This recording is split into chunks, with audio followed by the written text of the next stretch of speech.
Welcome to EME news. Anakapalli జిల్లా నర్సీపట్నం నియోజకవర్గం నర్సీపట్నం మున్సిపాలిటీలోని YSR hospital doctor Lakshmikant flu జ్వరాలకు వ్యాక్సిన్ తప్పనిసరిగా వేసుకోవాలని సూచించారు. ఈ మధ్యకాలంలో ఫ్లూ జ్వరాలు ఎక్కువగా వచ్చి జ్వరము రొంప రావడంతో తీవ్ర ఇబ్బందులు పడుతున్నారని, వీరికి కంపల్సరీ వ్యాక్సిన్ వచ్చిందని వ్యాక్సిన్ కంపల్సరీ వేయించుకోవాలని అన్నారు. చిన్నపిల్లలు సంవత్సరానికి 2 సార్లు, పెద్దవాళ్ళు సంవత్సరానికి 1 సారి వేయించుకోవాలని, ఈ వ్యాక్సిన్ వేయించుకున్నందుకు వాళ్ళ డాక్టర్ల దగ్గరికి త్వరగా వెళ్ళి ఇవి పూర్తి చేయాలని అన్నారు. ఇటువంటి మరిన్ని వార్తలు చూడటానికి ఈ న్యూస్ ఛానల్ సబ్స్క్రైబ్ చేయండి, లైక్ చేసి షేర్ చేయండి. Please subscribe to EME news.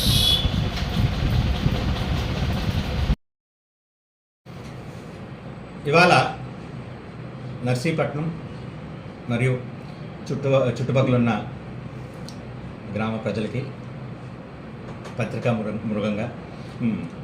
ముఖంగా అదేవిధంగా మన టీవీ ఛానల్స్ ముఖంగా ఒక కొత్తగా వస్తున్న ఒక జబ్బు గురించి అందరికీ చెప్పడం గురించి ఈ సమావేశం ఏర్పాటు చేయడం జరిగింది. ఇది ఏంటి అని అంటే కనుక, ఇప్పుడు గడిచిన వారం రోజులు బట్టి దేశమంతా కూడా, దేశవ్యాప్తంగా కూడా ఫ్లూ అని ఒక రకం జ్వరాలు వస్తున్నాయి.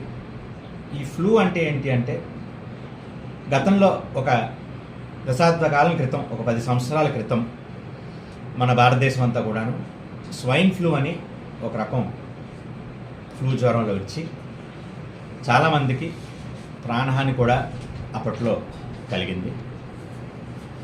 ఆ స్వైన్ ఫ్లూ జాతికి చెందినదే వేరే ఒక వేరియంట్ అంటారు. అలాంటి ఒక వేరియంట్ మళ్ళా ఇప్పుడు గడిచిన వారం రోజులు బట్టి మనకి దేశం అంతా కూడా పెరుగుతుంది. బట్టి నర్సీపట్నం పరిసర ప్రాంతాల నుంచి వస్తున్న పిల్లల్లో కూడా నేను అలాగే చూడడం జరుగుతుంది.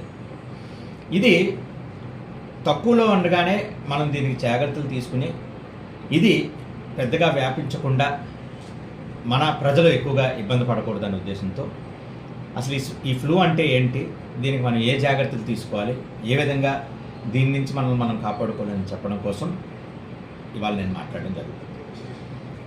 ఒకటి, ఈ ఫ్లూ అనేది గాలిలో ఉండే మన ఉమ్ము పదార్థం, మన ఉమ్ము రేణువుల ద్వారా ఒకరి నుంచి ఒకరికి వ్యాపించే ఒక జబ్బు. అంటే ఎవరైనా ఒక వ్యక్తికి, ఉదాహరణ నాకు ఫ్లూ ఉండి నేను తుమ్మితే నా తుమ్ము ఏదైతే ఉమ్ము పడుతుందో ఎదుటి వ్యక్తి మీద, దాని ద్వారా వాళ్ళకు వస్తుంది. తుమ్మడం ద్వారా కానీ, దగ్గడం వల్ల కానీ, ఇలా ఒకరి నుంచి ఒకరికి చాలా స్పీడ్గా మనకి వ్యాపించే ఒక జబ్బు ఈ ఫ్లూ జబ్బు. దీని ప్రధాన లక్షణాలు ఏమిటి అంటే, ఒకటి, చాలా విపరీతమైన 102, 103 వరకు జ్వరం, రొంప, దగ్గు, గొంతు నొప్పి, వాంతులు, విరోచనాలు, కడుపు నొప్పి, తలనొప్పి.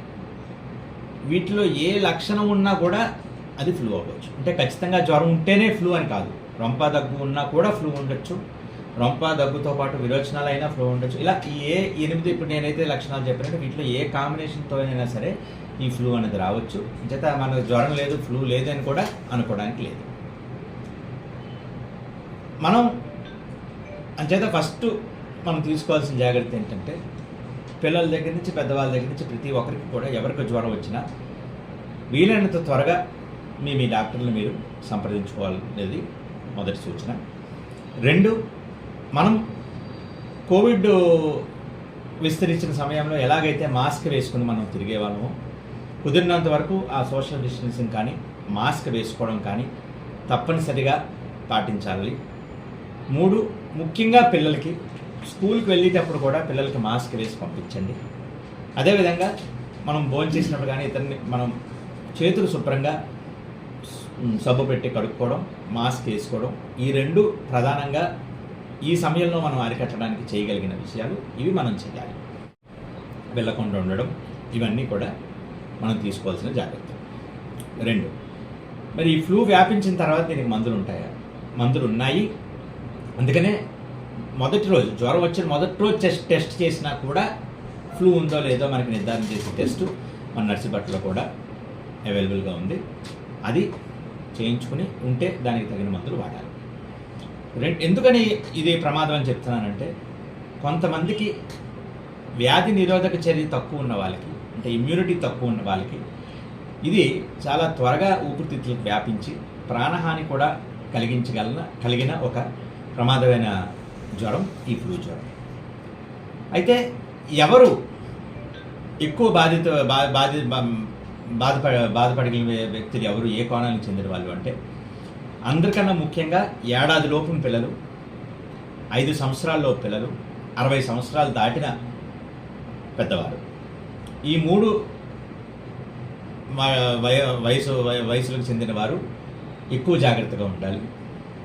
అదేవిధంగా వ్యాధి నిరోధక చర్య తగ్గించే జబ్బులు ఉన్నవాళ్ళు, అంటే ఉదాహరణకి షుగర్ కానీ, హార్ట్ సమస్యలు కానీ, ఆస్తమా కానీ, సిఓపిడి అంటారు, అంటే సిగరెట్ కాల్చడం వల్ల వచ్చే ఆయాసం ఉన్న వాళ్ళు కానీ, లేదా క్యాన్సర్ ట్రీట్మెంట్ తీసుకున్న వాళ్ళు కానీ, తీసుకుంటున్న వాళ్ళు కానీ, ఇలా కిడ్నీ ఫెయిల్యూర్, అధిక కాలం డయాలసిస్ మీద ఉన్న పేషెంట్లు కానీ, ఇలా అన్ని రకాల దీర్ఘకాలిక వ్యాధులు ఉన్న వాళ్ళు కూడా దీనిచే ఎక్కువగా ఇబ్బంది పడుతూ ఉంటారు.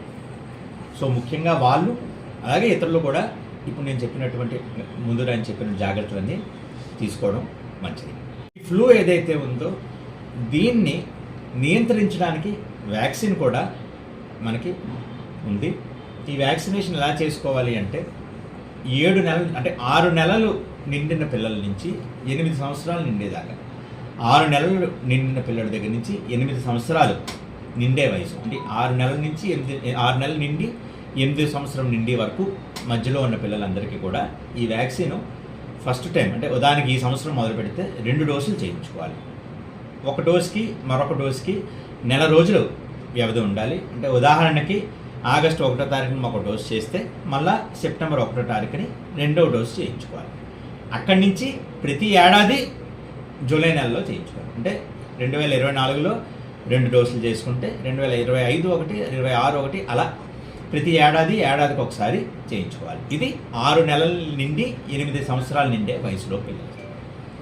8 సంవత్సరాలు నిండి 100 సంవత్సరాల వరకు, 8 సంవత్సరాలు నిండి అంటే 9వ సంవత్సరం నుంచి 100వ సంవత్సరం దాకా పిల్లలు కానీ పెద్దవాళ్ళు కానీ ఒక డోసు సరిపోతుంది. అంటే మొదటి సంవత్సరం 2024లో ఒకటి చేయించుకుంటే మళ్ళీ 25లో ఒకటి, 26లో ఒకటి, అలా ఏడాదికి ఒకసారి చేయించుకుంటే ఈ వ్యాక్సిన్ సరిపోతుంది. డాక్టర్లను సంప్రదించి ఆ వ్యాక్సినేషన్ కూడా తప్పక చేయించుకోవాలని ఒక విన్నపం. తర్వాత ముఖ్యంగా స్కూల్కి వెళ్ళి పిల్లల్లో స్కూల్ యాజమాన్యాలకి విజ్ఞప్తి ఏంటి అంటే, మీ పాఠశాలలో మీ తరగతిలో ఏదైతే క్లాసుల్లో పిల్లల్ని కూర్చోబెడతారో వాళ్ళల్లో ఎవరికైనా రొంపలు, దగ్గులు, జ్వరాలు ఇటువంటి ఉన్న వాళ్ళు ఉంటే వాళ్ళని కొంచెం వేరేగా కూర్చోబెట్టి మిగతా పిల్లల్ని వేరేగా కూర్చోబెట్టండి. వాళ్ళకి మాస్క్ వేయమని ఖచ్చితంగా తల్లిదండ్రులకి చెప్పండి. తల్లిదండ్రుల విజ్ఞప్తి ఏంటంటే, ఈ విధంగా ఫ్లూ కానీ, రొంప, దగ్గు, జ్వరం కానీ ఉన్న పిల్లల్ని కనీసం ఒక 4 నుంచి 5 రోజులు స్కూల్కి దయవుంచి పంపించవద్దు. ఎందుకంటే మన పిల్లల ద్వారా మళ్ళీ పక్క పిల్లలకి అది వ్యాప్తి చెందే అవకాశం ఉంటుంది. కాబట్టి అది ఆపడం కోసం స్కూల్కి పిల్లల్ని పంపించకుండా ఉండడం